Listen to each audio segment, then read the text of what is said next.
L'amour et le yoga par Frédéric Gauffaut.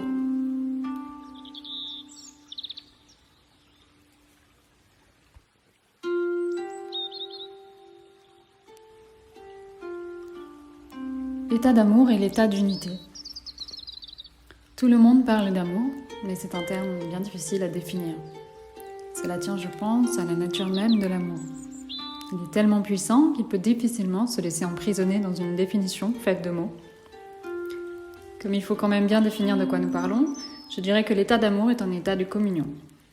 Communion avec une autre personne, la nature, l'univers, soi-même ou tout autre élément. Je définis ainsi l'amour comme un état, celui d'une personne qui est dans une relation d'échange, de réciprocité, d'union.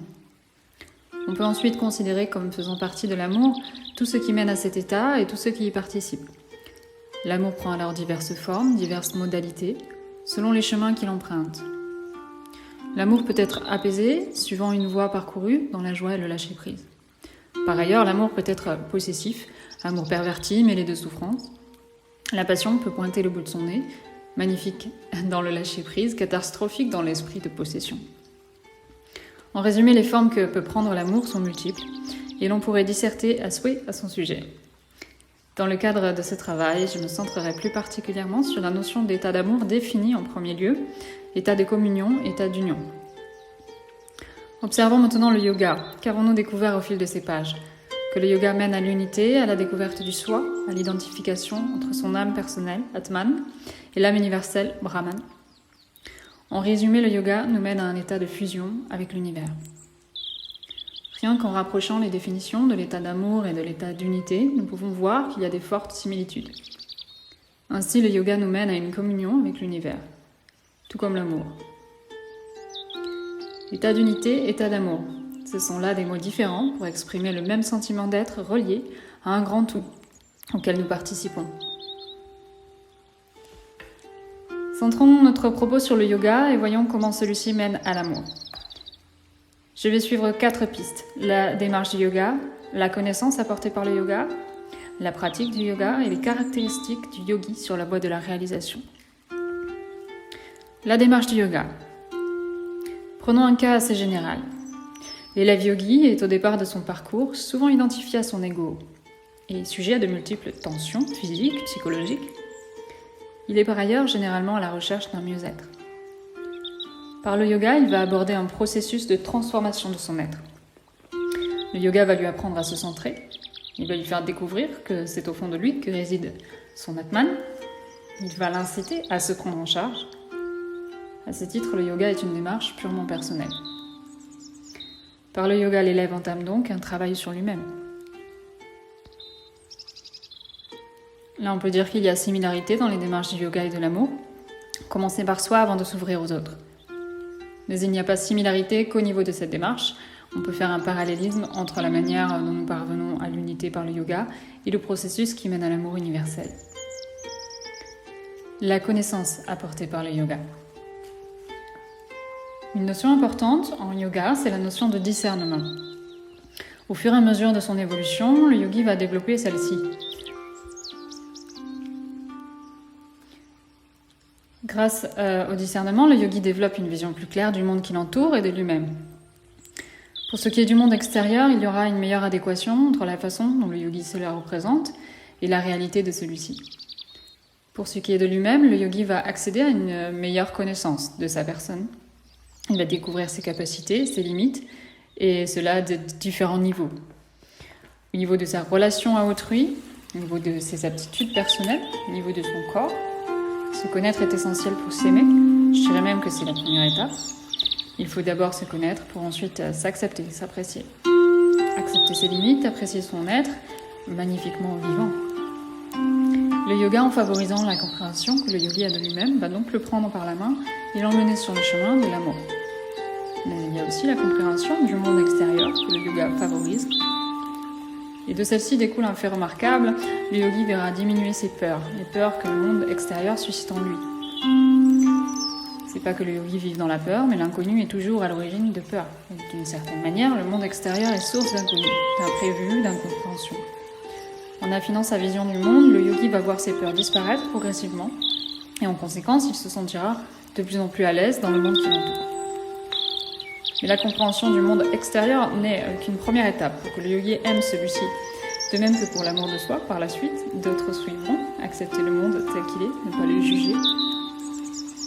Si l'on revient à la connaissance de soi, on peut également aborder le sujet de la peur. Pour ce qui est des peurs suscitées par le yogi lui-même, celles-ci existent, par exemple la peur de ne pas se maîtriser, la peur de ne pas être à la hauteur. Par la compréhension que le yogi développe de lui-même, ces peurs vont également disparaître progressivement. En conséquence, la confiance que le yogi a en lui va se développer. Mais il n'y a pas que cela. Par la meilleure compréhension que le yogi aura de lui-même et du monde, on constate que celui-ci sera beaucoup plus en harmonie avec le monde dans lequel il vit. Il est possible, et même fort probable, qu'à l'initiative du yogi, le monde qui l'entoure évolue.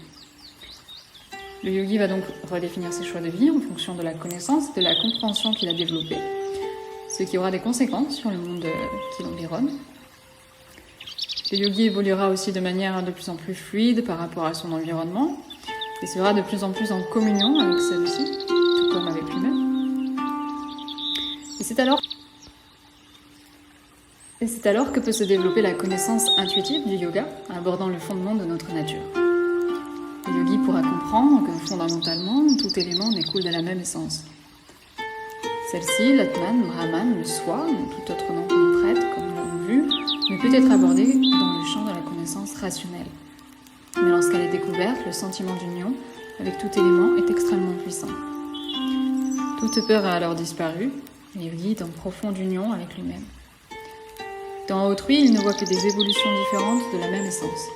Il se sent relié à la nature et ce vaste univers lui semble baigné d'amour. Il est dans cet état d'unité, d'amour, d'union avec toute chose. La pratique du yoga. Le yoga est une voie qui passe essentiellement par la pratique. C'est par la pratique que le yogi va se transformer et cette pratique agit sur tous les plans de son être.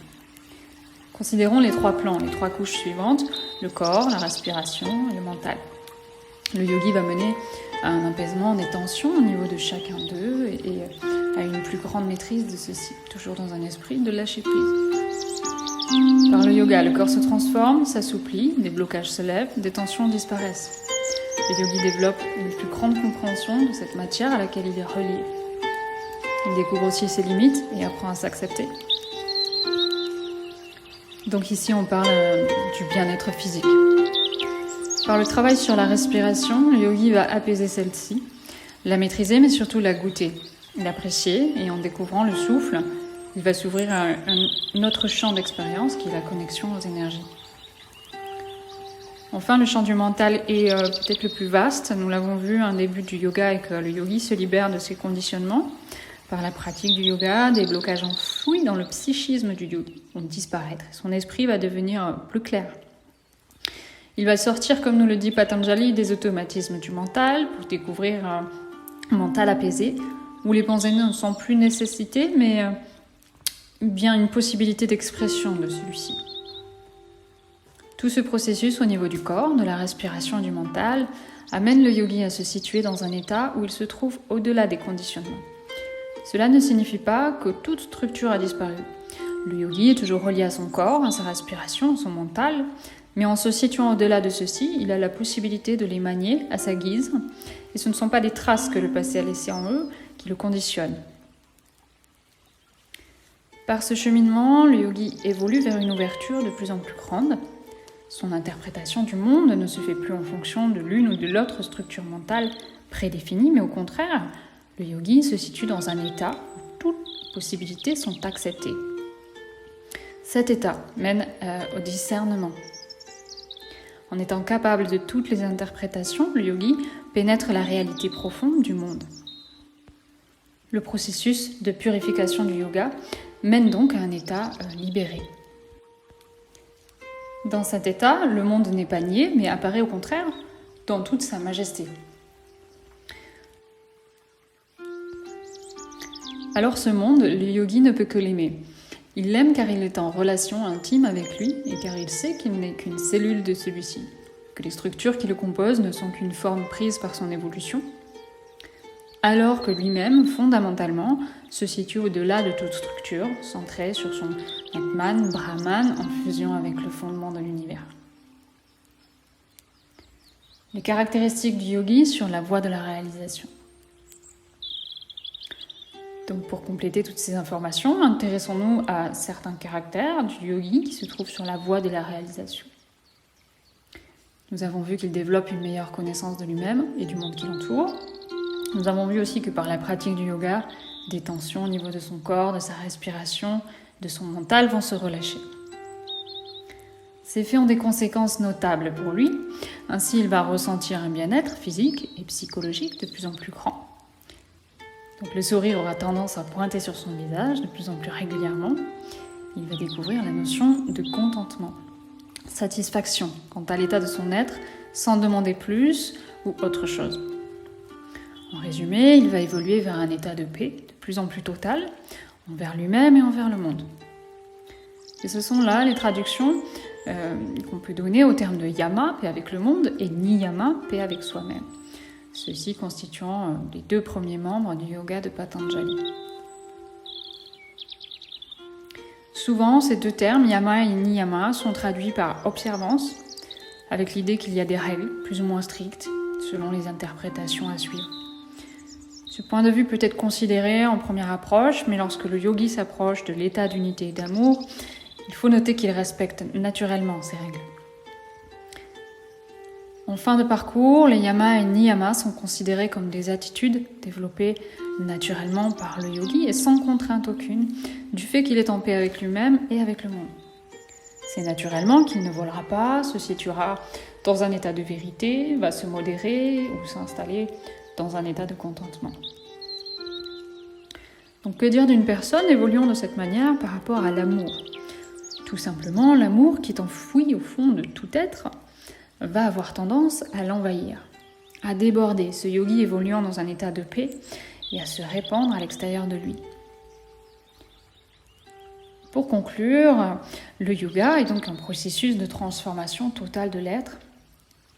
Afin d'aborder cette question et d'indiquer comment le yoga mène à l'amour, j'ai suivi 4 pistes.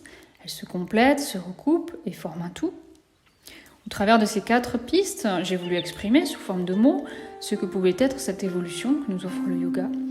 Mais il est certain que ce n'est que par la pratique que ces propos peuvent prendre pleinement leur sens.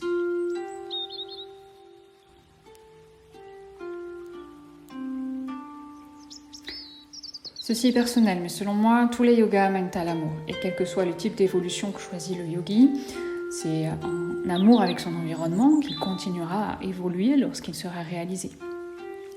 Et je dirais que personnellement, c'est par la redécouverte de l'amour au travers du yoga que j'ai pu donner tout son sens à celui-ci, à savoir voir la même étincelle divine au fond de chaque être, de chaque animal, de chaque arbre, de chaque plante, de chaque pierre, de chaque élément que je croise.